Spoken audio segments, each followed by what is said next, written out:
আজকে আমরা একটা গুরুত্বপূর্ণ ফিল ইন দ্য ব্ল্যাঙ্কসের চুজিং অ্যাপ্রোপ্রিয়েট ওয়ার্ডস নিয়ে চলে এসেছি, ঠিক আছে, যেটা প্রত্যেকটা এক্সামে আমাদের ইংলিশ গ্রামারে এসে থাকে।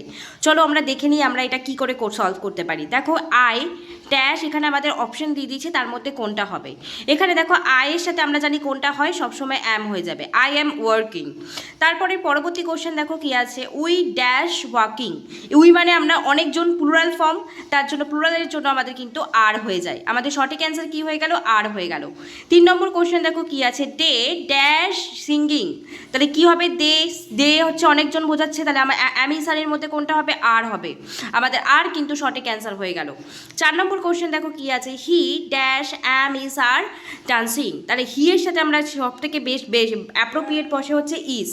পরবর্তী কোশ্চেন কি আছে, 5 নম্বর দেখো কি আছে, শি ড্যাশ অ্যাম ইজ আর এর মধ্যে ফাইটিং। সি এর সাথে আমরা জানি সি সিঙ্গুলার, তার জন্য এখানে কিন্তু ইস বসবে। নেক্সট কোশ্চেন কি আছে দেখো, they dash am is are playing. এ দে এর সাথে আমরা জানি কি হবে, দে হচ্ছে অনেকজন, তার জন্য কিন্তু আর হয়ে গেল আমাদের সঠিক অ্যান্সার।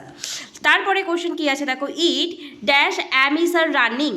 ইট এখানে কি হবে, ইটের সাথে আমরা জানি সব থেকে বেশি অ্যাপ্রোপ্রিয়েট কি হয়, ইজ, কারণ ইট একটা সিঙ্গুলার। পাইলো ইজ ড্যাশ পেন্টিং, পাবলো, ঠিক আছে। তো এটা আমাদের ইজ ড্যাশ পেন্টিং, পেন্টেড নাকি পেন্ট। পাওলোটা কি, একজন পেন্টিং হবে আমাদের সঠিক অ্যান্সার। পরে কোশ্চেন দেখো কি আছে, Imran and Sujit are dash working.